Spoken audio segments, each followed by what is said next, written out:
목공용 작업대를 보면 마치 치즈처럼 구멍이 송송 파져 있는 경우가 있다. 도대체 이 구멍들은 왜 있는 걸까? 괜히 먼지나 물건이 구멍에 떨어져서 불편하기만 하지 않을까? 그리고 나는 왜 굳이 멀쩡한 작업대에 구멍을 파고 있는 걸까?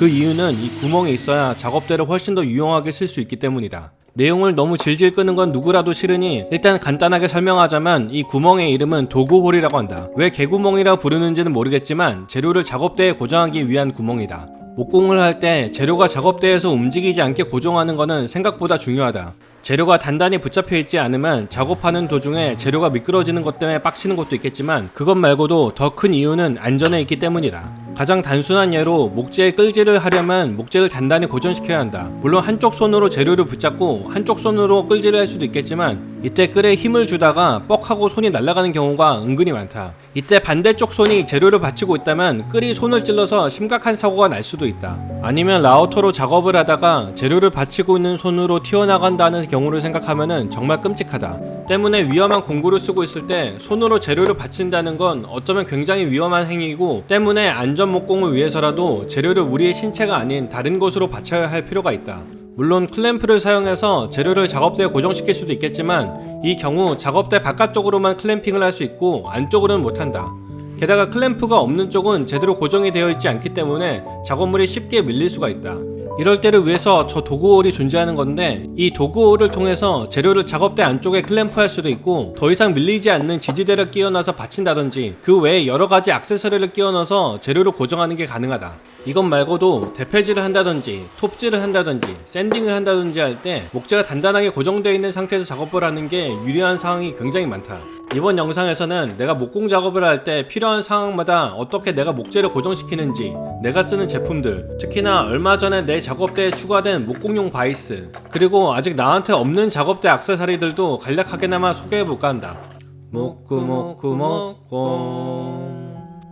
사실 이 영상을 만드는 진짜 이유는 내가 얼마 전 블랙 프라이데이 때 큰맘 먹고 산 이 크고 아름다운 목공용 바이스를 자랑하고 싶기 때문이다. 문제는 사람들이 이게 뭐하는 물건인지 몰라봐줬다는 것이다. 본론부터 말하자면 목공용 바이스는 재료를 작업대에 고정시키는 물건이다. 기본적인 원리를 설명하자면 목공 작업대에 나무로 만들어진 커다란 턱이 부착되어 있는데 이걸로 재료를 잡았다 놨다 하는 도구이다. 더 간단히 말하자면은 그냥 목공용 작업대에 부착되어 있는 커다란 클램프라고 생각하면 된다. 기본적으로는 이렇게 옆으로 재료를 이어서 조인 다음에 대패질을 한다든지 하는 방식으로 사용을 하지만 제품의 최대 길이 한계에 따라 가지고 더 넓은 면을 고정시키는 것도 가능하다. 내가 지금 자랑질하고 있는 녀석은 약 30cm 정도로 대빵 높게 펼쳐질 수 있기 때문에 굉장히 쾌적하게 작업할 수 있다. 그치만 이 방법은 바이스가 열리는 최대 폭 이상으로는 사용할 수 없다는 제약이 있는데 두 번째 바이스 사용 방식이 아까 서론에서 소개했었던 도구홀을 이용하는 것이다. 내 바이스를 보면은 작업대의 도구홀과 일렬로 정렬되어 있는 부분에 금색으로 삐까번쩍 빛나는 녀석이 있는데 이 녀석은 벤치독이란 물건이다. 이 벤치독은 작업대 구멍에도 들어가는데 이렇게 작업대의 벤치독과 바이스의 벤치독 사이에 목재를 끼워서 재료를 잡아주면 바이스의 개방 한계 폭보다 훨씬 더 긴 길이 방향으로도 재료를 고정하는 게 가능해진다. 이 방식은 샌딩을 하거나 대패질할 때 특히나 유용한데 만약에 아까 방식처럼 클램프로 목재를 고정하고 하는 경우에는 클램프가 샌딩기나 대패에 걸리기 때문에 클램프 자체가 장애물이 된다. 그러나 이렇게 바이스를 사용해서 벤치독 사이로 재료를 고정하는 방식은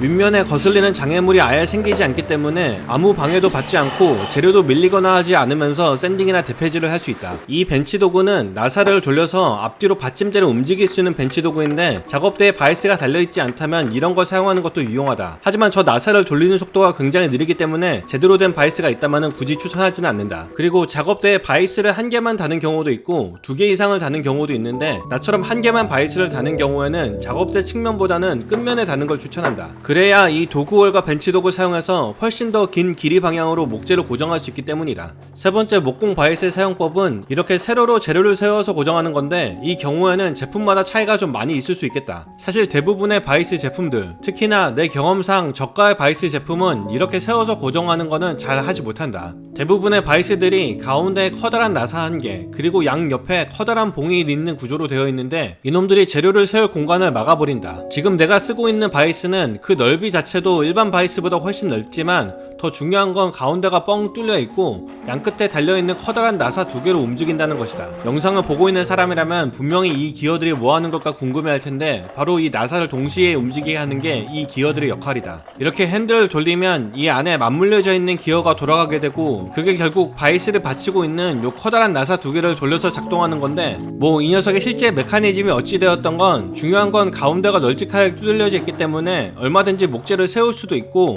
사실상 어떤 방향으로든지 목재를 고정시키는 게 가능하다. 이렇게 목재를 세워서 작업하는 게 가장 유리한 건 아마도 톱질일 것이다. 특히나 주먹장 만들 때 동양에서 많이들 재료를 눕혀놓고 몸을 살짝 앉아서 톱질하는 게 정석인 듯 하지만 이렇게 재료를 세울 수 있으면 평범하게 서 있는 상태에서도 충분히 톱질을 할 수 있다. 물론 기존의 바이스들도 가운데 공간은 포기하고 양쪽 끝에서 클램프하면은 세우는 게 불가능하진 않겠지만 싸구려 바이스를 썼을 때 내 경험으로선 충분한 악력이 나오질 않아서 조그만 큰 힘을 줘도 재료가 바이스에서 빠지곤 했다. 이 트윈 터보 바이스의 경우는 아무리 힘을 주더라도 오히려 워크벤치 전체가 밀리지 목재가 바이스 안에서 이탈되거나 흔들리는 일은 전혀 없었다. 참고로 내가 쓰고 있는 트윈 터보 바이스 말고도 이렇게 가운데를 비우고 사용하는 제품이 두 가지 더 있는데 하나는 베리타스의 트윈 스크류 바이스이고 또 하나는 리 닐슨의 체인 드라이브 바이스다. 둘 다 수공국의 구찌, 프라다라고 할 수 있을 정도로 명품 브랜드 제품들이고 이 제품들도 결코 싸진 않다. 하지만 조금의 편의성과 허세를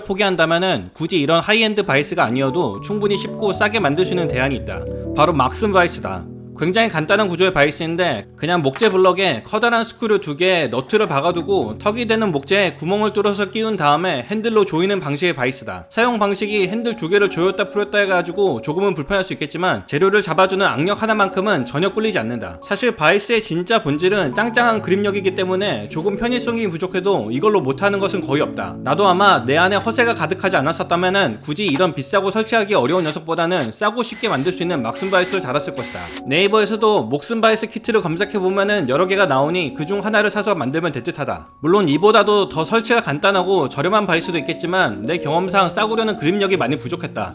오히려 막슨 바이스를 만들어서 다는 게 가운데도 뚫려 있어서 더 범용성도 좋고 훨씬 더 짱짱하게 재료를 물어줄 수 있다. 만약에 바이스를 만들어서 쓴다면은 또 한 가지 추천하고 싶은 거는 바이스 표면에 고무 시트나 가죽 같은 걸 붙이는 것이다. 이러면 마찰력이 상승해 그립력이 더욱더 짱짱해진다. 어쨌든 이렇게 바이스와 도구홀만 잘 사용하면은 대부분의 상황에서 효과적으로 재료를 붙잡아서 작업을 할 수 있다. 수공구를 메인으로 사용한다면은 바이스는 당연히 있어야 하는 공구이고 전동 공구가 주력이라도 분명히 바이스가 도움을 줄 수 있다고 생각한다. 자, 이제 바이스 이야기는 대충 끝났지만 그 외에도 여러가지 작업대의 재료를 고정하는 기구와 방법들이 있으니 몇 개만 더 알아보도록 하자. 첫 번째는 도브테일 클램프다. 이전 내 테이블소 썰매 영상에서도 소개한 적이 있는 물건인데 작업대에 도브테일 모양의 홈을 라우터로 판 다음에 이 모양에 맞는 클램프를 끼워서 목재를 고정할 수 있다. 이 방법도 활용도가 굉장히 높아서인지 작업대 전체에 도브테일 홈을 파서 쓰는 사람들도 많이 있다. 나는 굳이 그 정도까지의 필요는 못 느껴서 내 바이스 바로 앞에 딱 한 줄만 파내줬는데 이건 주먹장 만들 때 숫장부 모양을 암장부에 옮길 때 굉장히 유용하다. 나는 주먹장을 짤 때 숫장부 모양을 암장부에 그대로 트레이싱 하는데 이때 재료가 고정되어 있지 않으면 조금만 건드려도 정렬이 흐트러져서 굉장히 스트레스를 받을 수 있다. 이때 도브테일 클램프랑 바이스를 같이 사용해서 재료를 고정해두면은 마킹 나이프를 쓰던 뭘 쓰던 간에 절대 틀어지지 않기 때문에 아주 쾌적하게 트레이싱 작업을 할 수 있다. 그리고 아까 보여줬었던 막슨 바이스도 하드웨어를 다 띄어내면은 도브테일 홈이 파져 있는 걸 볼 수 있는데 사실 굳이 막슨 베이스를 투피스로 사용하지 않아도 이렇게 한쪽에 도브테일 클램프로 고정하는 방식만으로도 사용할 수 있다. 또 눈치 빠른 시청자들은 이미 알아챘었겠지만 아까 영상 초반에 소개한 도구홀에 집어넣어서 목재를 고정했었던 클램프, 그것도 바로 이 도브테일 클램프다. 어쩌면 내가 2022년에 산 공구 중에서 제일 잘 산 공구가 저 클램프가 아닐까 한다. 그치만 이 사용 방법의 한 가지 단점이라면은 작업대 상판이 너무 두꺼우면은 클램프가 도구홀로 안에 안 들어간다는 것이다. 참고로 난 굉장히 싸구려 작업대를 사용하고 있는데 이게 마치 두꺼운 목재를 갖다 쓴 것 같아 보이지만 실제로는 공갈빵 마냥 속이 텅텅 비어있기 때문에 진짜 두께는 고작 18mm 정도이다. 다만 요 앞쪽만 이 바이스를 설치하기 위해서 좀 두꺼운 목재를 덧대어놨는데 이 두께 때문에 이 도브테일 클램프가 도구홀에 들어가질 않는다. 물론 두꺼운 워크벤치를 쓰는 경우에도 목재를 고정할 수 있는 방법이 있긴 한데 홀드패스트라는 이름에 마치 빠루같이 생긴 물건을 쓰는 거다. 사실 나는 아직 이 홀드패스트가 없어서 소개만 하겠지만 요 빠루를 도구홀에 집어넣은 다음에 망치로 이 머리 부분을 때려주면은 재료를 단단하게 고정할 수 있다고 한다. 사실 안 써봐서 잘 모르겠다. 이것도 내가 없어서 확인은 못하지만 홀드패스트는 내 작업대처럼 얇은 두께에서는 못 쓴다고 한다. 사실 이 이유 때문에 홀드패스트를 안 사고 있긴 하다. 그 외에도 내가 가진 액세서리를 하나 더 소개하자면은 플레인 스탑. 이 녀석은 벤치 도구 두 개 사이의 거리를 조절해서 워크벤치에 도구홀 두 개에 끼워서 재료를 받치는 도구이다. 아까 벤치 도구 두 개로 재료를 앞뒤로 잡아주는 방식과 달리 이건 그냥 한쪽 방향으로 움직이지 말라는 받침대이긴 한데 대패질 할 때는 힘이 한쪽으로만 들기 때문에 굳이 재료를 완전히 잡지 않더라도 이걸 받치기만 해도 돼서 사용하기 편하다. 사실 플레인 스탑이라는 이름에서 플레인이 영어로 대패란 뜻이다. 자, 이렇게 목공용 워크벤치를 단순한 조립대가 아닌 워크홀딩 지구로 사용하는 방식에 대해서 알아봤다. 뭔가 굉장히 내 작업대를 자랑하는 영상을 만든 것 같지만 사실 나는 지금의 작업대를 폐기하고 새로운 작업대를 만들 계획을 하고 있다. 지금의 작업대가 몹시 마음에 안 들기 때문이다. 내가 이상적으로 생각하는 목공용 작업대는 세 가지 기준이 있는데, 첫째로 재료를 모든 방향으로 단단히 고정해줄 수 있는 것이고, 둘째는 작업대 자체가 아무리 힘을 줘도 밀려나지 않을 정도의 육중한 중량 혹은 그에 해당되는 마찰력, 세 번째는 완벽에 가까운 평면이 맞춰지는 것이다. 첫 번째 기준은 이 바이스야 도구홀 덕분에 어느 정도 충족했다고 쳐도 두 번째와 세 번째 조건에서는 완전히 꽝이다. 지금 내 워크벤치는 약 150불 정도를 주고 산 조립식 제품인데 가격을 생각하면 그냥 정말 쓸만하지만 목공을 하면 할수록 이 녀석의 부족함을 많이 느낀다. 평도 제대로 안 맞고 가장 큰 문제는 너무 가벼워서 가끔씩 작업하다가 밀린다는 것이다. 새로운 작업대는 상판 두께는 적어도 70mm 이상, 거기다 짜맞춤으로 만들고 싶은데 아직 엄두가 안 나서 시작도 못하고 있다. 적어도 올해 중반에는 새로운 작업대를 보일 수 있으면 좋겠다. 마지막으로 목공 선배님들께 조언을 구하고 싶은데 작업대에서 이거는 절대 빠지면 안 된다. 이거 지금 제작 단계에서 안 해두면 평생 후회한다 라고 생각하는 작업대 요소가 또 있으시다면 댓글로 알려주시면 감사하겠습니다. 평생 쓸지는 모르겠지만 몇 년을 쓸 작업대를 만들려고요. 그럼 영상 끝!